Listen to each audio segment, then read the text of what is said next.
বর্ষার দিনে যখন ঝমঝমিয়ে বৃষ্টি পড়তো তখন মা বানাতো এই নারকেল দুধের ভাত। তার সঙ্গে থাকতো ইলিশ মাছ ভাজা, পটল ভাজা, বেগুন ভাজা, মাংস কষা, আরও কত কী। কিন্তু আজকে মা আমাদের মাঝে নেই, কিন্তু বর্ষা পড়লেই আমরা এই রেসিপিটি বানিয়ে থাকি। আর আজকে আমি এই রেসিপিটি বানিয়েছিলাম স্পেশাল বাবার জন্য। আর আজকে মায়ের স্মৃতিকে ধরে রেখে এই রেসিপিটি আপনাদের সঙ্গে শেয়ার করছি, এর পারফেক্ট চাল এবং দুধের মাপ সহ। আর বন্ধুরা, এটাকে নারকেল দুধের ভাত বা নারকেল দুধের পোলাও বলতে পারেন। এটা কিন্তু খেতে অসাধারণ টেস্ট, একেবারে নারকেল দুধের ফ্লেভার। বন্ধুরা, কষা মাংস হোক বা ভাজা মাছ, সবের সাথে এটা খেতে কিন্তু ভীষণ ভালো লাগে। আশা করছি রেসিপিটি আপনাদের ভীষণ ভালো লাগবে। সঙ্গে থাকুন, রেসিপিটি দেখতে থাকুন। সময় নষ্ট না করে চলুন রেসিপিটি শুরু করা যাক। কদিন আগেই আমি বিরিয়ানি বানিয়েছিলাম, আর বিরিয়ানির চাল কিন্তু ঘরে কিছুটা রাখা ছিল। তো আমি সেই চালটা দিয়েই কিন্তু এই নারকেল দুধের পোলাও বা ভাতটা বানাবো। তো এই বাটিটা মেপেই আমি চাল নিচ্ছি, কারণ এই বাটিটা মেপে কিন্তু আমি নারকেল দুধটাও নেব, সেই কারণে। তো এই বাটির আমি পুরো ভর্তি করে 2 বাটি চাল নেব, আর এই বাটি মেপেই আমি নারকেল দুধটাও নেব। তো সঙ্গে থাকুন, এই পরিমাণটা সঠিকভাবে একেবারে দেখিয়ে দেবো। ভাত কিন্তু আপনাদের একেবারে ঝরঝরে এবং সুন্দর হবে। তো বন্ধুরা দেখুন, আমি কিন্তু বাটিটা মেপে আর 2 বাটি চাল এখানে নিয়ে নিলাম। চালটাকে ভালো করে ধুয়ে নেব, ধুয়ে আর চালটাকে কিছুক্ষণ ভিজিয়ে রাখবো। তো বন্ধুরা দেখুন, চালটাকে বেশ সুন্দর করে ধুয়ে নিয়েছি। ধুয়ে আর এটাকে কিছুক্ষণ ভিজিয়ে রাখবো, মিনিমাম অন্তত আধ ঘন্টা ভিজাতে হবে বন্ধুরা। আর যদি হাতে সময় থাকে তাহলে কিন্তু 1 ঘন্টাও ভিজাতে পারেন, 2 ঘন্টাও ভিজাতে পারেন, তাতে কোনো অসুবিধা নেই। আর বন্ধুরা দেখুন, এখানে বেশ একটা বড় মালা নারকেল ছিল। তো নারকেলটাকে আমি সুন্দর করে এখানে কেটে নিয়েছি পাতলা পাতলা করে। এটাকে ভালো করে আমি মিক্সিতে দিয়ে আর পেস্ট বানিয়ে নিয়ে আর এটা থেকে দুধ বার করব। আপনারা চাইলে নারকেলটা কুড়েও দুধ বার করতে পারেন। আর এই নারকেলটা আমি রেখে দিলাম, কারণ এটা না ভাঙার পরে একটু ড্রাই লাগলো আমার। তো আমি ভাবলাম এটা দিয়ে বেশি দুধ বার হবে না হয়তো, আমি সেই কারণে এটাকে রেখে দিলাম। পরে এটা দিয়ে অন্য কিছু বানিয়ে আমি খেতে পারবো, সেই কারণে। আর এটা দিয়ে বানাচ্ছি। তো মোটামুটি 4 বাটি মতন দুধ লাগবে, তো এটা দিয়ে হয়ে যাবে আমার। তো দেখুন, সুন্দর করে এটাকে আমি ভালো করে পেস্ট করে নিয়েছি। একটা অল্প সামান্য একটু জল দিয়ে এটাকে পেস্ট বানিয়ে নিয়েছিলাম বন্ধুরা। এটাকে একটা হাঁড়ির মধ্যে ঢেলে নেব। হাঁড়ির মধ্যে ঢেলে আর দুধটা কীভাবে বার করতে হবে আপনাদেরকে দেখিয়ে দিচ্ছি। আর আপনারা চাইলে নারকেলটা কিন্তু কুড়ে নিয়েও দুধ বার করতে পারেন, তাতে আরও বেশি ভালো দুধ বের হবে। তো আমি এটাকে ইজিভাবে তাড়াহুড়ো করে করলাম, সেই কারণে এইভাবে করছি। আপনারা কোড়া নারকেল দিয়েও কিন্তু করতে পারেন। আর বন্ধুরা, এই বাটিটায় আমি মেপেছিলাম চাল, আর এই বাটিটার মধ্যেই কিন্তু আমি দুধটা মেপে নেব। সেই কারণে আমি এই বাটির মাপে কিন্তু 4 বাটি এখানে গরম জল দিয়ে দিচ্ছি। উষ্ণ গরম জল আমি এখানে ইউজ করেছি। গরম জলেই কিন্তু দুধটা ভালো বেরোয়। তো অবশ্যই যখনই নারকেল থেকে দুধ বার করতে হবে, উষ্ণ গরম জলই কিন্তু ইউজ করতে হবে। ঠান্ডা জলে ভালো দুধ বেরোবে না। এটাকে দিয়ে যদি কিছুক্ষণ ভিজিয়ে রাখতে পারেন তো খুবই ভালো, আর না হলে কিন্তু কোনো অসুবিধা নেই। অল্প একটু জল আমি বাঁচিয়ে রাখলাম। ওই যে মিক্সিং গ্রাইন্ডারটা আমি ইউজ করেছি না পেস্ট বানাতে, সেটা একটু ধুয়ে আর ওই জলটাকে নিয়ে নিচ্ছি। তো এখানে আমি টোটাল কিন্তু 4 বাটি মতো জল ইউজ করলাম, মানে এখানে কিন্তু আমি 4 বাটি দুধ পেয়ে যাবো। তো সেই কারণে 4 বাটি জল ইউজ করলাম। আপনারা যে বাটি করে চাল নেবেন, যতটা বাটি চাল নেবেন তার কিন্তু ডবল এখানে মানে দুধটা দিতে হবে। এইটা কিন্তু মাথায় রাখবেন অবশ্যই কিন্তু বন্ধুরা, তাহলে কিন্তু আপনার পোলাও একেবারে পারফেক্ট হবে। এটাকে আমি একটু হাতা দিয়ে নাড়িয়ে নিচ্ছি, নিয়ে আর এটাকে ভালো করে ছেঁকে নেব। আমি যেহেতু ইনস্ট্যান্ট এখনই বানাবো, সেই জন্য এটাকে আমি বেশিক্ষণ ধরে ভিজিয়ে রাখতে পারলাম না। এটাকে ভালো করে আমি একটা ছাঁকনির সাহায্যে ছেঁকে নেব। আর ব্যাস, ছেঁকে নিলে কিন্তু নারকেল দুধ আমাদের একেবারে রেডি হয়ে যাবে। আর হ্যাঁ বন্ধুরা, এই রেসিপিটা আপনারা ঘরে থাকা নর্মাল চাল দিয়েও কিন্তু বানাতে পারেন, তাতেও ভীষণ টেস্টি হয়। আর বন্ধুরা, নারকেল দুধটা ছেঁকে নেওয়ার পরে এখান থেকে একটু চিপে চিপে হাতের সাহায্যে এইভাবে দুধগুলোকে বের করে নিতে হবে, যতটা নারকেলের মধ্যে এখনও পর্যন্ত আছে সেইগুলোকে। তো বন্ধুরা দেখুন, নারকেল দুধের ভাত বা পোলাও বানানোর জন্য নারকেল দুধ কিন্তু একেবারে রেডি হয়ে গেছে। একদম সঠিক পরিমাণে আমি নারকেল দুধ নিয়ে নিয়েছি। 2 বাটি চাল নিয়েছি আর 4 বাটি নারকেল দুধ নিয়েছি। এই মেজারমেন্টটা মনে রাখলে একেবারে পারফেক্ট হবে।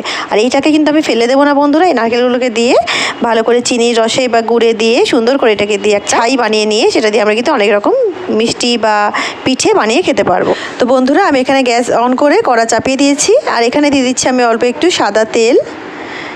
এখানে 2 টেবিল স্পুন মতো আমি এখানে সাদা তেল দিলাম, খুব বেশি দিইনি কিন্তু। আর এখানে আমি 1 টেবিল স্পুন মতো এখানে আমি দিয়ে দিচ্ছি ঘি। তো আমি এখানে দেশি ঘি ইউজ করছি বন্ধুরা, অবশ্যই কিন্তু ভালো ঘি ইউজ করবেন। তো আমি সবার প্রথমে কিন্তু এখানে পেঁয়াজ ভেজে আর বেরেস্তা করে তুলে রাখবো, কারণ পোলাওটার ওপরে কিন্তু একটু বেরেস্তা দিলে বেশ ভালো লাগে, ফ্লেভারটাও আর খেতেও ভীষণ ভালো লাগে। তো সবার প্রথমে এইটাই করতে হবে, বেরেস্তাটা করে আর তুলে রাখবো। আর তারপর বাকি এই তেলটাতেই আমরা রান্না করব। তো বন্ধুরা দেখুন, বেরেস্তা আমার একেবারে রেডি হয়ে গেছে। এটাকে সুন্দর করে তুলে নেব। আর অবশ্যই লক্ষ্য রাখবেন যেন এটা পুড়ে না যায়। তো সঠিক টাইমে কিন্তু তুলে নেবেন। আর তোলার সময় গ্যাসের ফ্লেমটাকে একেবারে কম করে দিয়ে তারপরে কিন্তু তুলবেন, কারণ খুব তাড়াতাড়ি কিন্তু এটা পুড়ে যায়, বিকজ তেলটা অনেক গরম থাকে সেই কারণে। তো এটাকে সুন্দর করে তুলে নিচ্ছি তেলটা ঝরিয়ে। আর বন্ধুরা এই যে অবশিষ্ট তেলটা ছিল এর মধ্যে আমি 2টো তেজপাতা দিয়ে দিলাম ছোটো সাইজের।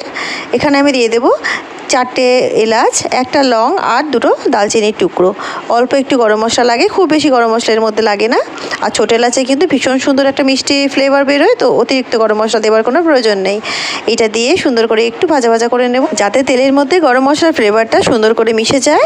এইবারে এর মধ্যে দিয়ে দিচ্ছি ভিজিয়ে রাখা চালগুলো থেকে জল ঝরিয়ে নিয়েছিলাম, জল ঝরিয়ে চালটাকে রেখে দিয়েছিলাম, সেইটাকে ঢেলে দিলাম এর মধ্যে। এই চালটাকে দিয়ে একটু সুন্দর করে ভাজা ভাজা করে নিতে হবে 2 মিনিট মতো। এইবারে এর মধ্যে দিতে হবে ওই যে নারকেল দুধটা বানিয়ে রেখেছিলাম আগে থেকে, সেইটা সম্পূর্ণ দুধটাকে ঢেলে দিচ্ছি একবারেতেই, বিকজ চালের পরিমাণ বুঝেই কিন্তু আমি দুধটা একেবারে মেপে রেখেছিলাম আগে, সেটাকে সম্পূর্ণ দিয়ে দিলাম। চালের সাথে দুধটাকে ভালো করে একটু মিশিয়ে নিতে হবে এইভাবে নাড়িয়ে চাড়িয়ে হাতার সাহায্যে। এইবারে এর মধ্যে দিয়ে দিচ্ছি স্বাদ মতো লবণ আর দিয়ে দিচ্ছি 1 মুঠো মতো চিনি। তো বন্ধুরা এটা কিন্তু অনেকে একটু মিষ্টি মিষ্টি খেতে পছন্দ করেন, তবে আমি এটাকে খুব মিষ্টি করব না, আমি এটাকে হালকা অল্প একটু মিষ্টি করতে চাইছি, বেশি মিষ্টি করব না। তো আমি এখানে একদম অল্প পরিমাণে চিনি দিলাম, মানে 1 চামচ মতো চিনি দিলাম। আপনারা চাইলে কিন্তু যদি মিষ্টি মিষ্টি খেতে চান তাহলে চিনির পরিমাণটা একটু বাড়িয়ে নিতে পারেন। আর লবণটা সঠিক হয়েছে কিনা অবশ্যই এই সময় এই দুধটাকে একটু চেকে দেখে নেবেন যে লবণটা সঠিক হয়েছে কিনা। দুধের মধ্যে যদি লবণটা সঠিক হয় তাহলে কিন্তু বুঝবেন যে একেবারে রাইসটাও লবণটা সঠিকভাবেই হবে। এইভাবে ঢেকে দিচ্ছি, ঢেকে দিয়ে প্রথম 10 মিনিট এটাকে আমরা হাই ফ্লেমে কুক করব। তো প্রথম 5 মিনিট কুক করে নিয়ে এটাকে তারপর দেখাচ্ছি। তো বন্ধুরা প্রথম 5 মিনিট এটাকে ঢেকে কুক করছিলাম, আর তারপর দেখলাম যে ফুটতে শুরু করেছে, তার জন্য ঢাকনাটাকে খুলে দিলাম। বিকজ এটা কিন্তু নারকেল দুধ দেওয়া, দুধটা কিন্তু উতলে যাতে পড়ে না যায়, সেই কারণে কিন্তু এটাকে আমি ঢাকাটাকে খুলে দিয়ে আর কুক করছি। অবশ্যই খেয়াল রাখবেন যেন দুধটা উতলে পড়ে না যায়, যেন সম্পূর্ণ দুধটা ভাতের মধ্যেই থাকে, তবে কিন্তু ভাতের টেস্টটাও সুন্দর হবে আর দুধটা কিন্তু ওয়েস্ট হবে না। তো প্রথম 10 মিনিট এটাকে আমরা হাই ফ্লেমে কুক করব। তো ফিরে আসছি 10 মিনিট পর। তো বন্ধুরা দেখুন 10 মিনিট এটাকে আমি হাই ফ্লেমে কুক করে নিয়েছি। এবারে গ্যাসের ফ্লেমটাকে একেবারে লো করে দেবো, একেবারে লোতে রেখে এটাকে প্রথমে একটু নাড়াচাড়া করে নেব, মানে ওপরের ভাত নিচের ভাতগুলো একটু ওপরের ভাতগুলো নিচে করে দেবো, নিচের ভাতগুলো একটু ওপরে করে নেব। এইভাবে একটু হালতো হাতে নেড়ে দিতে হবে, দিয়ে এটাকে আবারও ঢেকে দেবো। ঢেকে একেবারে লো ফ্লেমে 10 মিনিট মতো আরও কুক করলে ভাত কিন্তু রেডি হয়ে যাবে। আর এটা কিন্তু একবারে 10 মিনিট মতো লো ফ্লেমেই করতে হবে, মানে দমে, যেটাকে দমে বলে। এটাকে ঢেকে দেবো আমি এখন। ঢেকে এটাকে 10 মিনিট পরে দেখাচ্ছি যে কেমনভাবে রাইসটা হয়েছে। তো এই দেখুন বন্ধুরা 10 মিনিট পরে ফিরে এসেছি, আর রাইস কিন্তু আমার একেবারে রেডি হয়ে গেছে, ঝরঝরে সুন্দর রাইস। আর গ্যাসের ফ্লেমটাকে আমি এই সময় দেবো অফ করে, বিকজ আমি এখানে 10 মিনিট এটাকে স্টিমে রেখেছিলাম। এবার এটাকে অফ করে দিলাম। এবার ওপর থেকে দিয়ে দিচ্ছি একটু ঘি। আপনারা আপনাদের পছন্দ মতো কম বেশি ঘিটা করে নিতে পারেন। আপনারা যদি মনে করেন দেবেন না তো নাও দিতে পারেন, তবে দিলে কিন্তু দারুণ সুন্দর ফ্লেভার হয়, অবশ্যই দেবেন।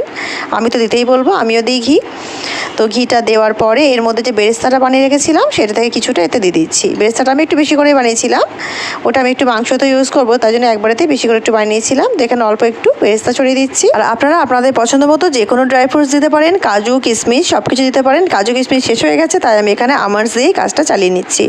এখানে আমন্ডস কুচি করে রেখেছিলাম, সেই আমন্ডসগুলোকে ভালো করে আমি ওপর থেকে ছড়িয়ে দিচ্ছি সুন্দর করে। তো বন্ধুরা দেখুন নারকেল দুধের ভাত বা পোলাও আমার কিন্তু একেবারে রেডি হয়ে গেছে। খুবই অসাধারণ টেস্টি এটা বন্ধুরা। আর বর্ষাকালের কিন্তু এটা একটা স্পেশাল রেসিপি বলতে পারেন, কারণ বর্ষাকালেই নারকেল দুধের ভাতটা খেতে ভীষণ ভালো লাগে, মাছ ভাজার সাথে গরম গরম ভীষণ ভালো লাগে।